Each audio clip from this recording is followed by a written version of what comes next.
দূর বালের একটা জীবন, কিচ্ছু ভাল লাগে না। কিরে ভাই, কি হয়েছে? এমন একটা বাপ পাইছি, কইছি যে একটা মোবাইল কিনে দাও, হ্যাঁ দিল না। ঈদে আবারছে মার্কেট করুম, কইছি 7,000 টাকা দাও বা 10,000 টাকা দাও, হ্যাঁ দেয় না। কি পাইছি জীবনে, কি দিচ্ছে বাপে আমারে?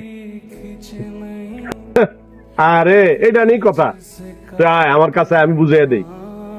তুই না ভার্সিটিতে পড়স, তোর বাপ না সিরা জামা পরে, তোর বাপ না সিরা লুঙ্গি পরা তোর পড়াশোনা পরিশ্রম করে, এই জন্যই তো সারা রাত সারা দিন পরিশ্রম করে।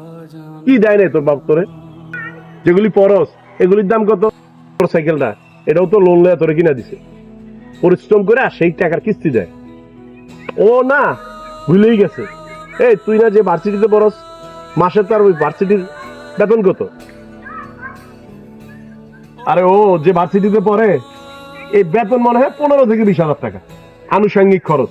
টাকা না কত পরিশ্রম করে এই টাকাটা কষ্ট করে কামাই করে, এই ছেলে ছেলে করে তার রূপ যৌবনটা শেষ করে ফেলাইছে, শরীরটাকে শেষ করে ফেলাইছে। আর ও ও বলতেছে কি দিল? আরে কি দেয় নাই তোকে? আরে বাপ পেশপদ নয়, বাপ থাকাটাই জরুরি, বুঝলি না? বুঝবি যখন তুই বাবা হবি।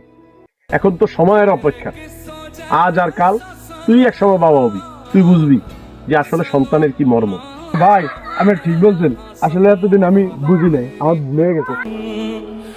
दूर कहीं उड़ रही है।